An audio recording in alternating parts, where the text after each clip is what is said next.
त्यांच्यासाठी तुमच्या भाषेमध्ये तुमच्या भाषेमध्ये सांगा उत्तमराव वाघ यांना निवडून द्या म्हणून तुमच्या उत्तम वाघ यांना निवडताना दो हे असे म्हणून तंड्यामध्ये आम्ही प्रचार करू। यावेळेस उत्तमराव वाघ यांनाच आहे। नमस्कार, मी उत्तमराव चंद्रकांत वाघ, अहमदपूर चाकूर विधानसभा मतदारसंघ। तुम्ही आता जानवळवासी याच्या प्रतिक्रिया ऐकल्या की बाबा गेले 5 वर्ष जे जे लोक निवडून गेले त्यांना आणखी तोंड बी दाखवले नाही, त्यांच्या समस्येवर काही निर्णय बी नाही। आता जनता कटाळलेली आहे की बाबा ह्याच लोकांना आमदार करायचं कुठपर्यंत। आता आमच्या गोरगरिबातले लोक आमदार व्हायला पाहिजे, जे की उद्या मी होईल, अनेक नंतर अनेक गरीबातला कोणतर होईल, जे समाजाची सेवा कराल, जो समाजासाठी संघर्ष कराल आणि जो समाजाचे प्रश्न ज्वलंत विधानसभेत मांडल, अशा माणसाच्या पाठीमागे राहायचे आहे। बघा आज शेतकऱ्याची म्हणजे काय हालापेष्ट आहे। आपण म्हणतो की बाबा आमचा महाराष्ट्र साधू संतांचा देश आणि शेतकऱ्याचा देश, पण आज विकासापासून शेतकरीच वंचित आहे। बऱ्याच गोरगरिबाला जे दलित समाजाचे लोक असतात त्यांना जमिनीचं प्रमाण फार कमी असतंय।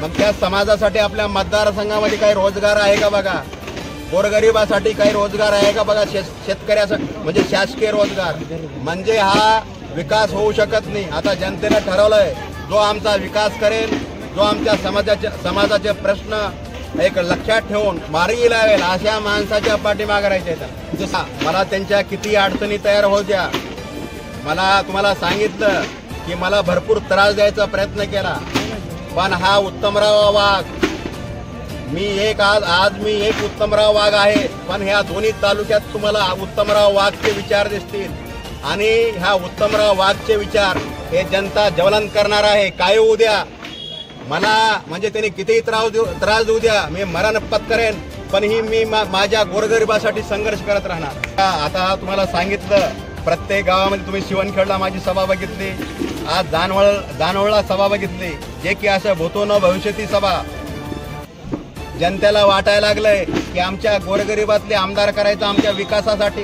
बघा आज आपल्या मतदारसंघामध्ये शिकलेल्या पोराला रोजगार नाही, शेतकऱ्याला रोजगार नाही, शेतकऱ्याच्या शेतीमालाला भाव नाही आणि ह्या ज्वलंत प्रश्नावर कोणीच बोलायला तयार नाही। तुम्हाला माहित आहे आरक्षणाचे सुद्धा विषय तुम्हाला माहित आहेत, किती म्हणजे ज्वलंत म्हणजे किती आरक्षणाचा विषय पेटलेला आहे।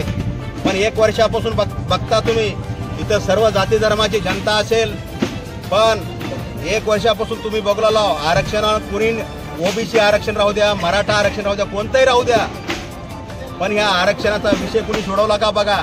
म्हणजे फक्त बघायचं आणि त्यांना भेटीगाठी द्यायच्या आणि आम्ही तुमच्या समस्या मांडतो असे आश्वासन, खोटे आश्वासन द्यायचे।